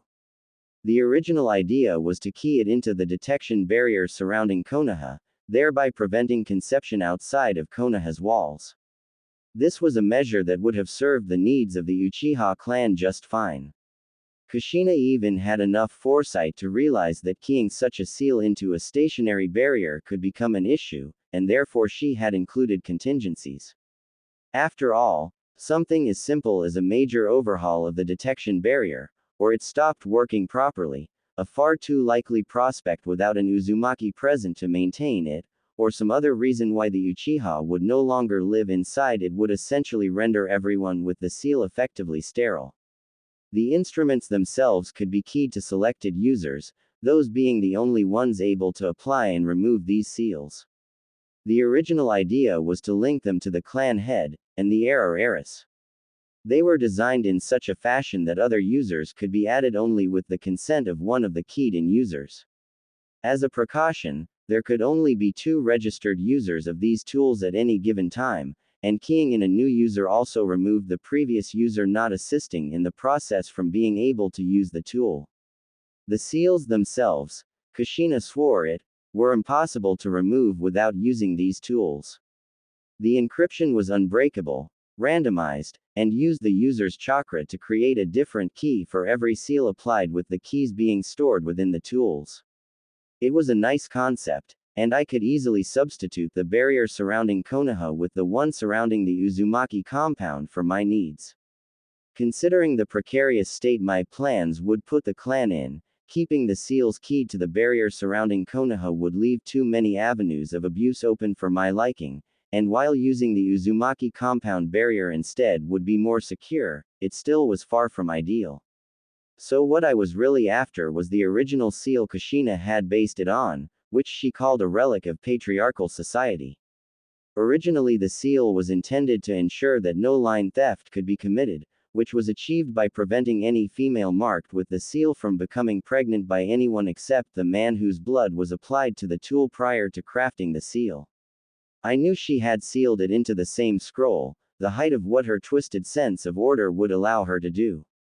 As luck had it, she hadn't rearranged it after she tossed the scroll away, and another cylindrical tool appeared after some twiddling with the scroll. This was it. None of these seals had the additional functions the Hyuga caged bird seal possessed. To be fair, it had never been intended to be used the way it still was to this very day. Kushina, at first, had been very reluctant to even entertain my request to create a seal to safeguard our eyes. It had taken some prodding, but eventually, she had told me why. It was not a commonly known fact, but the caged bird seal had been created by the Uzumaki under false pretenses. Long before Konoha's founding, the Hyuga clan had approached the Uzumaki desiring a seal to keep their criminals in check and to prevent them, in case a prisoner was to escape, from passing on the Byakugan to their enemies. As the Uzumaki realized what the Hyuga had actually used the seal for, to say they weren't happy was an understatement, and this got the Hyuga blacklisted as recipients of Uzumaki seals. From what I had gathered, they had even considered cutting all ties to that particular seal, including waiving the fee the Hyuga had to pay. Seals are expensive. Customized reusable seals, in particular, were more so, but ultimately decided against doing it, not wanting to reward them for this. So the Uzumaki clan, to this day, grudgingly accepted the money just so the Hyuga couldn't hold onto it. Who would blame Kushina? Not wanting to go into the annals of history as the one responsible for another such folly was quite the understandable sentiment. Not that I would have ever considered such a seal. To inflict pain as a means of control was such a crude and barbaric method and completely unnecessary. All it did was foster resentment in the recipients, and considering that the caged bird seal wasn't foolproof, it was a spectacularly idiotic idea. No, I would have to rely on different tools to ensure the fealty of my clan. I didn't particularly like the prospect, but I wasn't in a position to be picky about my methods. That was the moment my eyes fell on a half-opened scroll lying on the table. I could only read a small part, but the words, prisoner, and execution, I managed to decipher aroused my curiosity. Giving the contents a once-over, I had a hard time believing my luck, and the urge to kiss Kushina came over me. Even from beyond the grave, she was still giving me ideas. Admittedly, this time it might actually not be such a bad one. Leave it to her to have seals for which most clans would gladly kill casually lying around with no care in the world. To be fair, the compound was virtually impregnable, and I had my suspicions about why the door handles leading into most rooms glowed when touched. Still, seals like this were supposed to be locked up behind the thickest door and defenses one could possibly find. Uzumaki. Time and time again, I was glad they were peace-loving people when they were still around, which hadn't stopped people even back then who considered them to be too scary to be allowed to live. Just looking at what I had lying in front of me, which was just a glimpse of what they were truly capable of if not hindered by moral constraints and aversion to any form of violence, told me that assessment was more than accurate, frighteningly so. It was a good thing the only thing Kumo and Kiri received from Uzushiogakure was the deaths of their troops. The Uzumaki took them all with them when they wiped the island not only of any sign of life, but also of the evidence that there had ever been a civilization settled there. The seal depicted on the scroll in two variants would come in very handy. From what I understood, it was designed as a means to execute people. The creator apparently considered it wasteful to just kill criminals when their lives could be repurposed, which was why he intended to give ending their lives some lasting meaning by giving the community something back, essentially making them atone for their sins with their deaths. In a sense, he succeeded in that with the seal he came up with. Some would even call it poetic justice, because in order to be sentenced to death, you would have to be convicted of a capital crime, which in most cases was murder. So by transferring the life force of the criminal to another person, adding that life force to theirs. He gave back a life, not figuratively, but literally. According to the description, this meant, among other things, that the remaining lifetime of the donor was transferred to the recipients, thus prolonging their lives. Additionally, the life force could be used to heal terminal conditions, even going so far as being able to regenerate lost limbs. The first variant in the scroll was a sacrificial altar array intended to be used for executions. The second, more interesting, variant explained how that seal could be used to link two or more people together. In this form, its intended purpose was for it to be used as a death switch on criminals if, for some reason, they needed to be kept alive while still maintaining the means to kill them should they try to escape. It was noteworthy the sealing matrix was flexible enough that with a few additions, it would allow people connected by it to share a life force with one another, but what I considered more interesting was that the activation of the seal could be tied to preconditions that would trigger the activation of the seal. I already was getting ideas on how to repurpose that seal to fit my needs. With the detailed instructions of the seal, I might just barely be able to craft what I had in mind following the instructions to the letter even though the particulars went way over my head. This admittedly wasn't exactly a good idea. Messing with seals without understanding every aspect of them never was, but the opportunity they presented me with was just too good to pass up, since it was more than just unlikely I would get such a golden opportunity again. Combined with the detection seal I had found earlier, and the scroll full of paralyzing seals Kushina had crafted to sell, I had everything I came here for and more. Although it took some effort not to think overly much about why a seal originally intended for parents who grew tired of searching for their wayward children was among one of Kushina's pile of open scrolls. It allowed people marked with it to sense the general direction of one another by tugging at a metaphorical string connecting them so long as they were alive. Gathering my chakra, I created a single cage buncheon, the extent of what I dared to do after I was drained by the orb, and handed the scrolls over to her. Tasked with preparing for what was about to come, she would remain behind. I reached for the warm key hidden beneath my shirt and activated Kamui. A second later, I emerged unharmed and without incident in the Kamui dimension. I released the breath I hadn't been aware I had been holding, and changed back into my sleep attire before teleporting into my bedroom and slipping beneath my covers. With a smile on my face anticipating what tomorrow held in store, I drifted off to sleep. Hey, there sis, Shisui greeted me. So what's this all about? He asked as he plopped down across from me at the Chibudai. In response to the stern look I threw his way, he didn't hesitate to raise his hands in surrender and allayed, not that I'm complaining. But you have to agree it's not every day that you break into my house to leave a note saying to come over for some tea. Raising my eyebrows at his cavalier attitude, which even for him seemed out of place considering recent events, I wondered aloud, you haven't heard. Then again, neither one of us could say we were close to our father. Heard what? Father died yesterday. What? How? He exclaimed, shocked. They say his heart gave out. At least, that was what Fugaku believed the coroner told him, since I burned his body to ashes as the tradition within our clan, after I removed his eyes. Nobody would ever learn the truth of the matter. His heart, he repeated, only to add, mumbling under his breath, I didn't know he had one. Playing my role of the prim and proper wife of the clan leader and loving daughter, I chided my little brother, you should not speak ill of the dead, it is unbecoming. Sorry, he said, cowed as silence settled over us. It took him more than a minute to regain his voice. I hummed my agreement as I filled the cup in front of him with hot tea.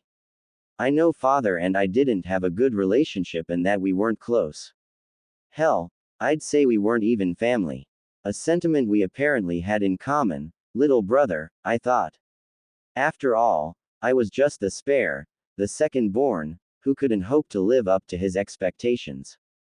Everything about me, according to him, was just wrong. My personality, the way I walk, the way I talk, you name it. I'm sure father could have found a flaw in it when it pertained to me, he said with a hint of regret in his voice I couldn't empathize with. I never understood how you could get along with him. I'm actually curious. How did you manage him not constantly looking at you as if your mere existence was an insult to him? Years and years of having him adjust and mess with my personality and mind until I became what he envisioned his perfect daughter should be like, I thought as I balled my hand under the table into a fist. Calmly and with a pleasant smile on my lips, I told him, it certainly did not help your case that you made a sport out of trying to get a rise out of father. Yeah, there was that. He made a bad attempt at hiding his embarrassment behind a laugh, and we fell into a comfortable silence sipping tea. Well, when's the funeral? In a week from now, his ashes will be scattered across the Naka River as per his will. I see, he mulled over my words. You know, I never could wrap my head around why your husband ended up taking the mantle of clan leadership and not you. After all, you were father's perfect little princess. The answer to his question was a simple one. Father hadn't considered me a suitable replacement for himself, and instead had made me serve his chosen successor as breeding stock. To suit that role, father had groomed me to become the most agreeable wife possible. That way, father had tried to ensure Fugaku's heir would carry his blood and ideology. Still, those were not truths my brother needed to know. It was my decision. I didn't want to spend most of my time with those stuffy elders and instead wanted to take care of my family. Who could blame you? He said sagely. Where is the rest of the family? The last time I was here, Sayuri wouldn't stop talking and asking questions about what being in Anbu was like. Apparently, her one-chan refuses to talk about it. Fugaku is working, Sayuri is with Kasumi, and as for where Izumi is, you would probably know better than me. You might have a point there, he conceded with a laugh. Speaking of kids, what can you tell me about Sayuri's classmate, Uzumaki Naruto? That question immediately put him on guard. What makes you think I know anything about him? He shot back. Please, do not insult my intelligence. Need I remind you that I was once part of Anbu, too? I also know how the higher-ups think. They would never allow a vulnerable village asset to be without protection. Protection that, as it happens, is not provided by the Uchiha police force, which in turn just leaves us with Anbu. He completed my sentence for me. Let's assume you are correct. That still doesn't mean I know shit. I inclined my head, wordlessly relaying to him the question.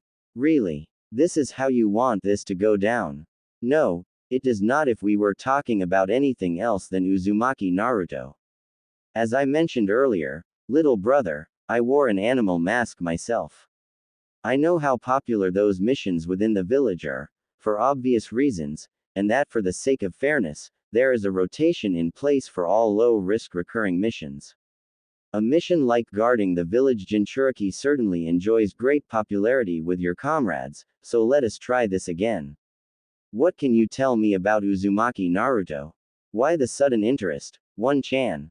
You didn't once ask me about the kids since I joined Anbu, and I've been with them for, wow, nearly 3 years, time does fly.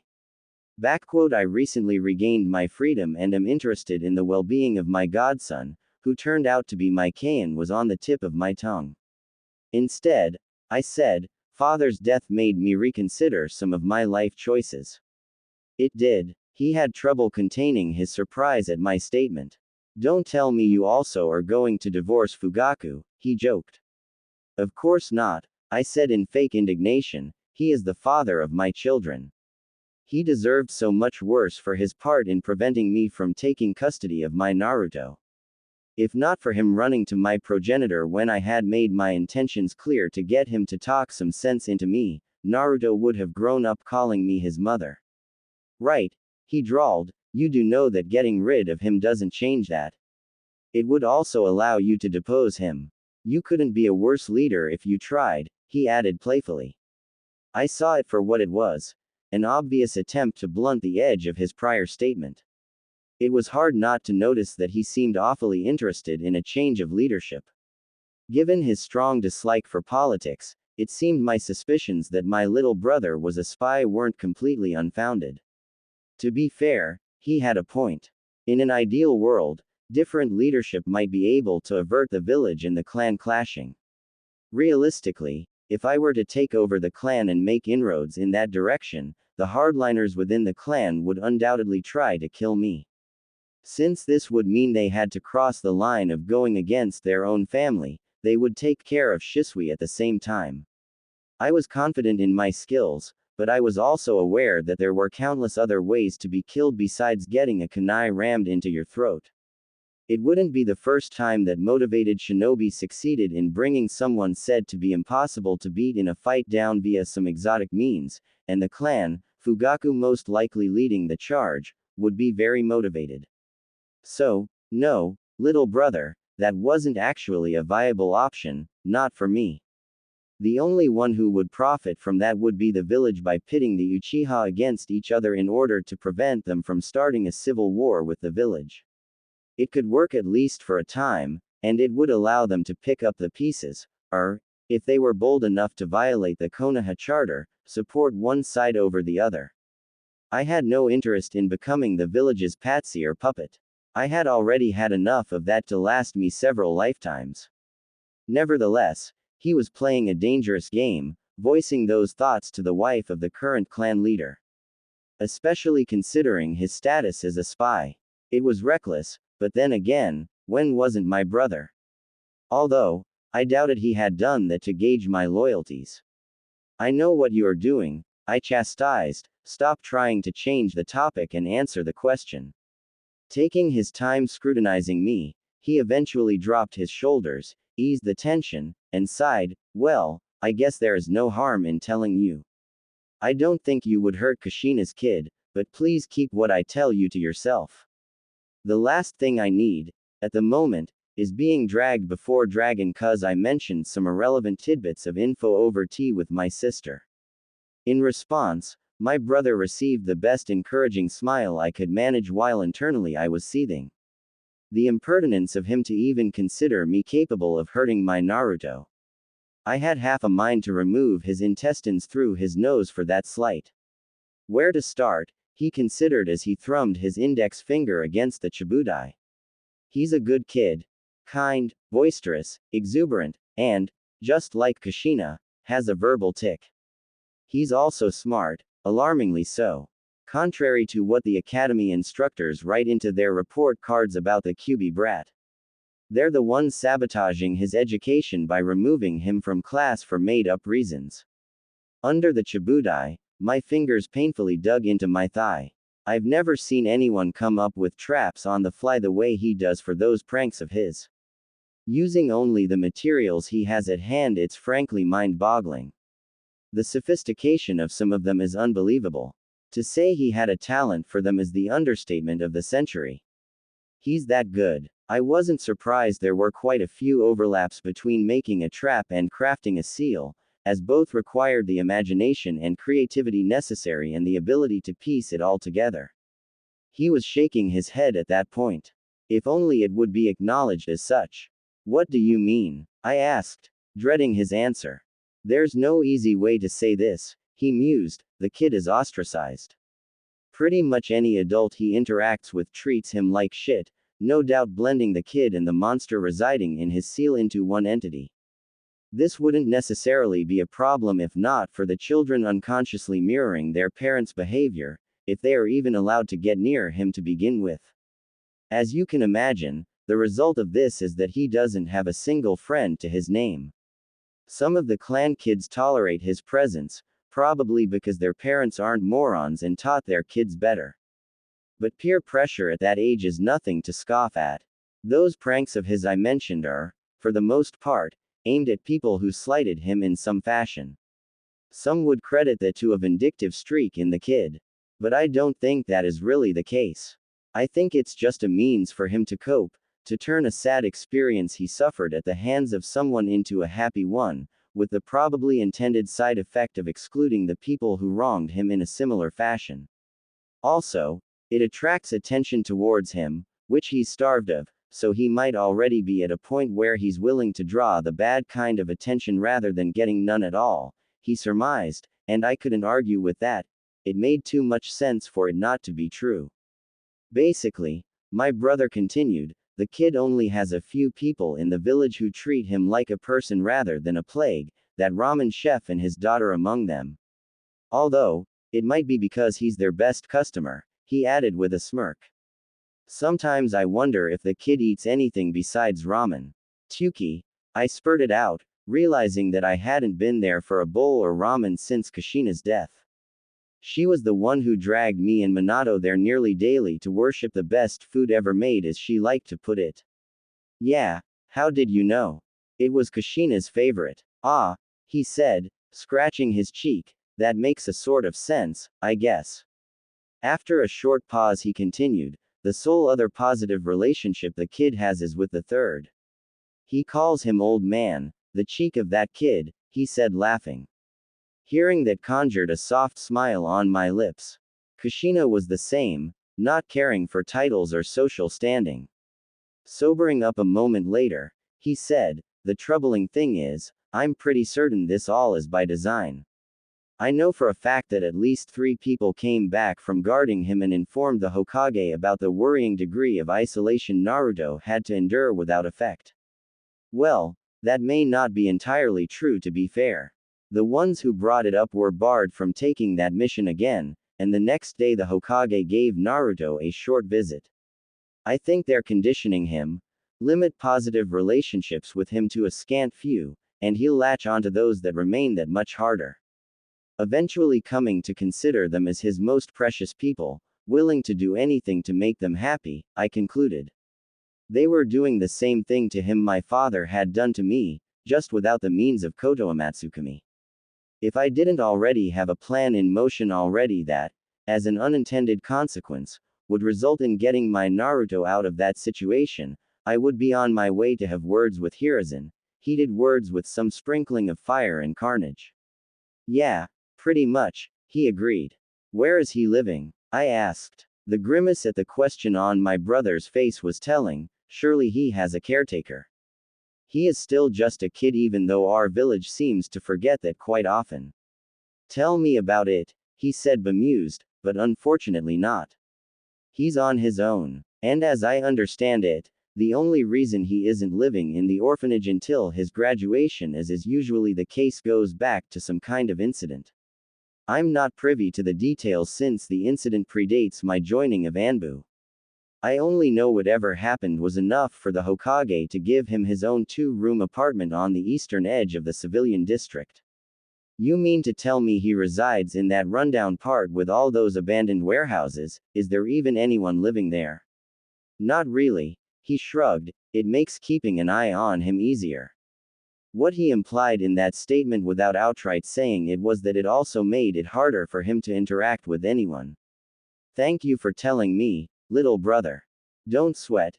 He stopped mid-sentence. Something isn't right, he said, worried, swaying back and forth. It took him glancing at the half-full teacup in front of him before glancing up at me to press out, what have you done? With the last of his strength as his body threatened to fall over the Chibudai. If he was surprised at my eyes being closed as I moved to catch him, I couldn't tell, and he was certainly no longer in any condition to voice it. Softly maneuvering him by his shoulders, I placed his head into my lap and started caressing his head. A croak escaped his throat. If you are wondering why I have killed you, then the answer is that you are a traitor putting the village above the welfare of the clan. You are also too dangerous to allow to live. Your eyes in particular have proven too dangerous to be left in the wrong hands. I also have a need for them. You were also in the way. My real target happens to be the subversive elements who have taken over the Uchiha Clan. Their transgressions are too numerous to count. Some I could have found it in me to forgive, but when their actions, even if only by accident, negatively impacted Naruto, their lives were forfeit. A foregone conclusion with me as their judge, jury, and executioner. Do not worry, little brother, I have no intention to exterminate the whole clan. Some will be allowed to live in order to make up for the clan's crimes. It will be a chance the clan was underserving of as we tie our fates to someone else. I will make sure this second chance is not squandered, and it will eventually lead to a stronger and better Uchiha clan arising from the ashes, residing in the shadows of something even greater, I explained. Don't fight it. It is futile. The poison I used was a special concoction of my own making. It will blast right through whatever little protection the poison resistance training you received as Anbu gave you. Once ingested and the onset time passes, you die, no exceptions. The poison is slowly suffocating you as your lungs stop working and your heart stills and makes you drift into a dreamless sleep before it is over. I tried to make your death as pleasant as possible. Lamenting, I added, it is ironic.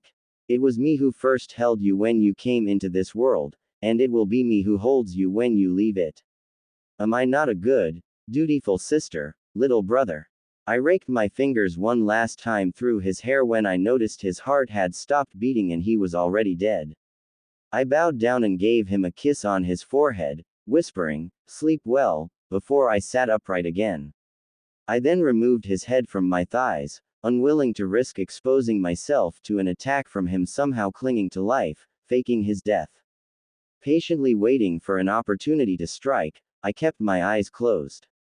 Tracing his face, I found his eyelids and pulled them apart as I went to work and removed both of his eyes. Only after I held them in my hand did I open my eyes, Sharingan ablaze to look at him one last time, burning his sleeping form into my mind. For a brief moment, I regretted that I couldn't have taken the risk of going through his memories. Getting confirmation of some of my theories would have been nice. In case I was right, learning what the village was up to would have been even better. Pumping more chakra into my eyes, I advanced them to my eternal Mangekyo and called forth the first stage of my Susanoo. I handed over my brother's eyes to one of his limbs and directed it to implant them within itself. This took only a second, immediately after which I dismissed the chakra construct. It was a risk to do this in the Uchiha district, but I would need Kotoa Matsukami shortly, and I was hoping a second set of eyes with the same power might strengthen it somehow. This being the first time I possessed eyes with duplicate abilities, I had no prior experience of what the end result might be. It didn't take long for those eyes to settle, and a wave of power ran through me, although it was nowhere near what I had felt with my Naruto's eyes even though they weren't promoted to their Mangekyo stage. It was a similar boost to what I had received from my father's eyes. Certainly nothing world-shattering, but nothing to scoff at either. I reached under the Chibudai and withdrew a sealing scroll, and unfurled it on the floor right next to my brother. Grabbing his hip, I proceeded to roll his body over atop the scroll, and by applying some chakra made it disappear in a puff of smoke. I rolled up the scroll and walked to Shoji leading into the house. Glancing back over my shoulder, I took one last look at the Uchiha district in all its glory, immersed in the red light of the setting sun, a scene depicting the state of the clan better than 1,000 words possibly could have. I didn't linger and returned back into the house. I had cut it rather close with Shisui.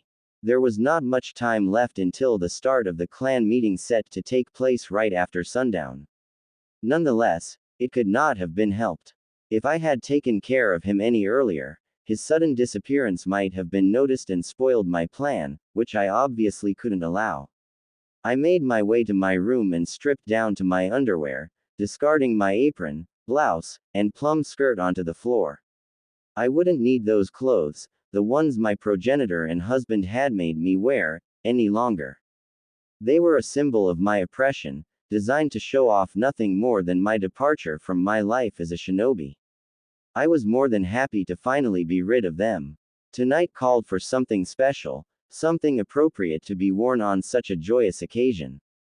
Opening my wardrobe, I knew just the thing. I obviously couldn't go there in anything resembling a combat outfit since it would give the game away, so I settled for the next best thing. I reached for a black kimono adorned with a flower motif consisting solely of an intricate pattern of higanbana. The scarlet flower is associated with final goodbyes. According to legend, these flowers grow wherever people part for good, and they are said to serve the dead as a guide through samsara. The latter was the reason I had commissioned the kimono 8 years ago. It was made by the finest seamstress in the village using only the best materials, knowing full well Kushina would need all the help she could get to find her way to eternal peace. Today the other meaning would be at the forefront of my mind. The fine silk felt even better on my skin than I remembered.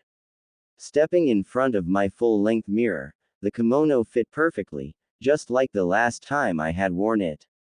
I took a moment to admire the floral pattern, consisting of one large higanbana on the back. Sprouting from it were 4 dark green tendrils, one trailing along each arm in a wavy line, whereas 2 remaining ones formed a double helix pattern around my legs. Furthermore, there were 2 more large higanbana on the inside of the tyu furicid, so that when my arms were crossed in front of my stomach, it hid the flower pattern from being seen from the front, making it look as if it was black in its entirety. The tyu furicid would take me a few minutes to get reacquainted with. It definitely wasn't the most practical thing to wear in a fight, should it come to it. Despite that, I was sure I could manage. That only left my hair. Wearing my long hair straight didn't pose a problem for a housewife, in contrast to a kunoichi in a fight. Back in the day, when I was still active, I would braid it into a single braided fishtail to keep it out of my field of view, but just like my old combat attire, I couldn't wear it without arousing suspicions. As a result, I settled for a plaited low bun. It wasn't nearly as suitable to wear with a kimono as a nihongami would have been, but it was far more practical. I put all my sealing scrolls containing my equipment in the back of my scarlet obi, and removed a tile from the floor of my wardrobe. It gave way to a wooden case I removed from the secret compartment. Placing it onto my bed, I opened it, and found its contents exactly as I left it earlier this morning as I prepared it. Several vials filled with freshly mixed fast-acting paralyzing poison that needed a few hours exposure to air for its full potency to unfold. The box also contained a few hundred of the finest senbon money could buy. They were fashioned out of bone, and specifically treated to add liquid-absorbing properties, making them ideal as a tool for delivering poison. I spent a few minutes carefully dipping them into the poison and watched them soak it up, resulting in a slight discoloring of the senbon, a visible representation that they were ready to be used. When I was done preparing them, I corked up the vials, closed the lid on the box, and sealed it all up in one of my scrolls. Also housed within the box were 2 holsters, which I strapped to my underarms and filled with senbon. As a finishing touch, I used the last few remaining poison senbon and decorated my bun with them. After one last glance in the mirror, I decided then and there this would be the outfit I would wear the first time Naruto would lay eyes on me. It would undoubtedly leave an impression. The next step in my plan warranted my presence during the clan meeting that would begin shortly. I left the house and made my way to the Naka shrine. It had been a long time since I had last set foot in it. Entering through the front gate, I walked into the main hall, and was surprised to find the 7th tatami from the far right was untouched. Even though it wasn't required for me to be the first to arrive, since I simply couldn't have expected this occurrence with any reliability, it was a pleasant surprise nonetheless that would make things easier. I removed the tatami and the sealing stone atop the entrance, and proceeded to the secret underground bunker where the stone tablet was located. The most well-kept secret of the Uchiha clan. Walking up close, I activated my Sharingan, and the parts decipherable with it appeared. I must have read them hundreds of times, especially the part depicting how one could obtain the Mangekyo Sharingan. To see the truth of all creation without obstruction, one must first witness true despair. It was oddly unspecific, just like every other line written on it. It resembled a riddle more than true instructions, and left a lot of room for interpretation. For example, witness true despair when it would be more correct to read experience true despair. Unquestionably, a not insignificant number of my ancestors took that meaning literally and inflicted cruelties on people to bear witness to their despair. This was undoubtedly the source of the implacable hatred some clans felt towards us and cling to until this very day. It was a worthless slab of stone whose meaning only became clear in retrospect, and Fugaku and the elders paid it far more attention than it was due. This was especially true since no actual worthwhile information about our eyes could be found anywhere on it. Still, I was curious about what else I could decipher with the eyes I had gained in the meantime. I wondered if those words would also keep me away from this place when I understood their true meaning. Seeking stability, one god was divided into yin and yang, these opposing two acting together to obtain all things in creation. When someone who possesses the power of samsara approaches the moon, an eye will open that is reflected on the moon in order to grant the eternal dream. These were the two lines that stood out among the new information I learned, and I had no idea what to make of them. Sighing, I cut the stream of chakra to my eyes, and they receded to their normal state. It was time to set the stage for phase 2 of my plan. I removed one sealing scroll from my obi and unrolled it to its full length on the floor perpendicular to the stone slab. Subsequently, I walked a few steps until I stood next to the first seal with one foot. Taking half a step with my other foot, I lowered myself down vertically, bending my knees until I could touch the array and unsealed its contents, all the while taking great care that my furuset didn't touch the ground.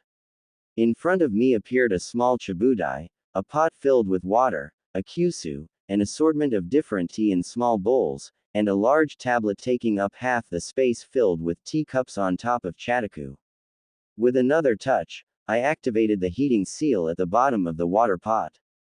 I raised myself from my kneeling position and walked a few steps to the next seal and repeated the whole process 11 more times. By the time I was done, the first people had arrived. Most couldn't hide their surprise at seeing me here. Even so, no one approached me, trying to silently sat their curiosity until Yuka came down the ladder. She was the eldest granddaughter of Elder Kato, one of the most ardent supporters of my late progenitor's policies, and a close friend of Fugaku. Despite that, she, like my late brother, had cultivated a personality that offended the sensibilities of her family and most of the clan. How could she not, with her happy and bubbly personality? There was talk to replace her as the heir of her branch of the family with one of her younger siblings or cousins. It likely would have happened if not for her talent as a kunoichi and the prestige she had earned the clan by breezing through the opposition at the last Chunin exam held in Konoha. Without showing the whole village that she had more than earned her promotion, she undoubtedly would have already lost her position. The girl, even though not quite at Azumi's level, was still one of the few bright sparks remaining within the clan. She was accompanied by her older friend Nagi, a stern and silent girl who, on more than one occasion, was called Yuka's shadow. It was an apt description since they were rarely seen apart even before Yuka had been promoted, and they had formed their own team with two other Chunin. Makoto-sama, she happily exclaimed, her bouncing step coming to a halt in front of me. What are you doing here? Why, am I not welcome? I asked back in a no-nonsense manner that had her visibly recoil. Struggling for words, that's not what. I was only teasing, I said, ending her struggle with a smile playing on my face. I am here because, after my father's death and the difficult situation we find ourselves in, I deemed it necessary to show my support to my husband and the clan. I kept my repulsion at calling Fugaku that to myself with practiced ease. Oh, she faltered. It was hard not to notice her disappointment. It was unsurprising, since she was one of the most likely candidates to oppose what the clan was attempting to do. That was a position that could be quite dangerous, because everything that was discussed here could easily be construed as treason. Thus, any dissenter, or even people who simply showed reluctance to get behind the proposed idea, were immediately suspect and faced with increased scrutiny. It required a careful balancing act. The instant she went over the line, she would be neutralized. The last thing this little conspiracy needed was someone tattling to the Hokage. It was too bad for Fugaku that if I was right, it had already happened, and directly under his nose, too. I could use your help with the tea, I said. Of course, Makoto-sama. We split up and went to a chabudai each. Kneeling in front of it, I placed tea into the kyusu and poured hot water over it. With the help of two other girls, each of us had to repeat this just 3 times. This was admittedly a good thing, because it allowed us to return to our first kyusu in a timely manner. Since we were also practiced in pouring tea, filling the cups of each chibudai didn't take any time at all, ensuring the tea didn't get too strong. Shortly after I finished and placed the last kyusu back on the table, murmuring went through the crowd announcing Fugaku's arrival. The people stepped aside to let him pass to the front of the room. Standing up, I took the tablet and took 2 steps to the nearest cluster of people and handed it to an older woman, and gestured for her and her companions to distribute the cups among the people. I didn't wait for them to start as I made my way to the stone slab. A cursory glance around the room revealed that while we had prepared tea, the rest of the clan had arrived, at least those of Chunin rank and above not on duty. Everyone else was supposed to be in their homes, a precaution Fugaku had put in place since the relationship with the village had gotten worse. I had personally verified that no one in our clan was currently outside the village, meaning that everyone should not only be accounted for, but could be found within the confines of the village. This would admittedly make my self-assigned mission far easier. When Fugaku emerged from the crowd and noticed me, he frowned. Stepping closer right up to me, his back to the people well outside their hearing range, he, in a low voice, demanded to know, "What are you doing here?" My brother informed me that his duties would stop him from participating today, and I thought with the death of my father, someone from our side of the family should be present. He scoffed at that. "You thought wrong. This had better be the last time you interfere with clan business." As he turned around, Yuka was standing there, tablet in hand, offering him a cup of tea. Fugaku eyed it suspiciously. It took another prompt from Yuka until he reluctantly took a chitaka with a cup for himself. I followed his example when Yuka came to stand in front of me. Thanking her with a nod made her retreat back to the crowd with a smile on her face. She had done a good job. I wasn't able to spot a single person without their own cup of tea. Not that this was saying much, since my view of the people at the far end was severely limited. Still, I didn't think many would decline a cup of expensive tea, not when their clan leader had gotten one himself. As custom dictated, it was discourteous to refuse to drink with your host, which for all intents and purposes was Fugaku. So when he moved the cup to his lips, the room followed. Out of the corner of my eyes, I noted that he didn't even wet his lips with the brew and just faked taking a sip. The shinobi paranoia at work, not to drink or eat anything you didn't check for poison. Admittedly, I was sure he wasn't the only one in the room choosing not to drink anything, not that it would make a difference. Placing the cup back on the chataku, he called Yuka back to him with a wave of his hand and put it down on the tablet. Meanwhile, I was counting the seconds in my head. Fugaku was just about to open his mouth and begin with his speech when Yuka wobbled on her feet and was caught by Nagi before she could fall down. Before Nagi, in one of the rare instances she talked, could voice her concern, she, too, lost her balance, and with Yuka in her arms slumped to the ground. There was barely enough time for the alarm to show on the faces of the older and bigger shinobi when they followed after them to the ground, their bodies paralyzed. Next to me, Fugaku suffered the same fate as everyone else in the room, leaving me as the sole exception still on her feet. With my Sharingan active, I swept the room, expecting to be attacked any moment by someone who had avoided getting poisoned. When after several long moments it didn't happen, I brought my hands up in a cross seal and created 2 bunshin. Reaching into my obi, I took out another scroll, unfurled it, and released its contents, a large stack of palm-sized paralyzing seals. I split them up between my clones and myself. The seals in my hand were put in a pocket of my kimono, for ease of access. I resealed the scroll and put it back in my obi. My 2 clones immediately went to work and turned all the people onto their backs and then placed a seal on their foreheads. After they were applied, they emitted a faint blue glow signifying it was active and the recipient's chakra sealed off. A precautionary measure, since I simply couldn't rely on the poison to keep them incapacitated as long as required. Contact poisons were unreliable by nature, the amount that gets absorbed through the skin is dependent on too many variables. Someone simply wearing gloves, or the number of fingers used to hold the teacup, was enough to significantly impact the effectiveness and duration. It didn't help matters that the poison was applied to the outside of the cup as a thin film of colorless varnish, which would excrete the poison when the cup temperature went over a certain level. Taking into account different fill levels of the cups and water temperatures, it was impossible to tell how much poison was actually released from the varnish. There was also each individual's constitution to account for, with mass and resistance to poison being the two major factors. No, the poison alone wouldn't suffice.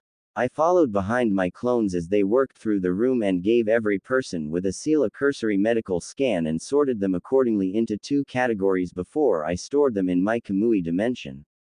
It was a risk I was taking. Despite Kamui being a very convenient storage space, I couldn't risk placing sensitive things in it for a prolonged amount of time, not with Kakashi out there possessing Obito's other eye, which I suspected was connected to the one I possessed. Given the time constraints I was under, my options were limited. Working in tandem allowed us to go through all the people in a short amount of time despite their numbers.